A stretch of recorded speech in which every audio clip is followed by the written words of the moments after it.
దేశం కాని దేశంలో తెలుగు ఎంప్లాయీస్ 185 మంది తమ ఉద్యోగాలు కోల్పోయారు. దీనికి కారణం కంపెనీ లే ఆఫ్స్ కాదు, వాళ్ళంతా కులం పేరు చెప్పి భారీ కుంభకోణానికి పాల్పడ్డారు.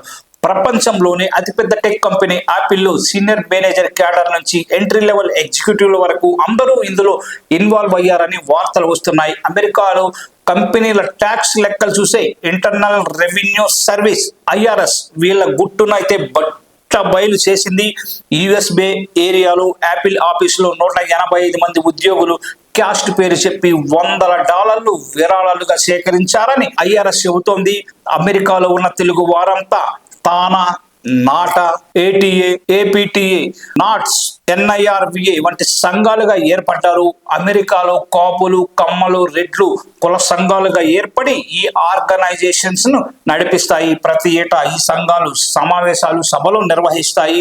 అయితే యాపిల్ కార్పొరేట్ ఫండ్ కింద ఇచ్చే డొనేషన్స్ ను తెలుగు సంఘాల్లో ఉన్న ఉద్యోగులు తాజాగా దుర్వినియోగం చేశారని తెలుస్తుంది. Apple company matching corporate grants అని చారిటీ సంస్థలకు విరాళాలు ఇస్తుంది. ఆ డబ్బుపై ట్యాక్స్ కూడా విధించదు అమెరికా ప్రభుత్వం.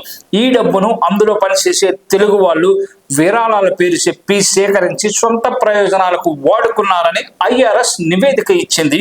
బే ఏరియాలో యాపిల్లో పనిచేసే 185 మంది ఈ ఫండ్స్ ను కలెక్ట్ చేసి వారి సొంత అవసరాలకు వాడుకున్నారట. ఈ విషయం IRS చేసిన ఎంక్వైరీలో తేలింది. దీంతో యాపిల్ కంపెనీకి బ్యాడ్ నేమ్ వచ్చింది. వెంటనే మ్యాచింగ్ కార్పొరేట్ గ్రాంట్స్ ను మిస్యూజ్ చేసిన వారిపై చర్యలు తీసుకుంది. వారిని ఉద్యోగాల నుంచి పీకేసింది. దీంతో తెలుగు రాష్ట్రాల ప్రజలు ఈ వ్యవహారంపై మండిపడుతున్నారు. డబ్బులకు కక్కుర్తిపడి కులం పేరు చెప్పి అమెరికాలో తెలుగు వాళ్ళ పరువు తీశారని కొందరు ఆగ్రహం వ్యక్తం చేస్తున్నారు. ఇప్పుడు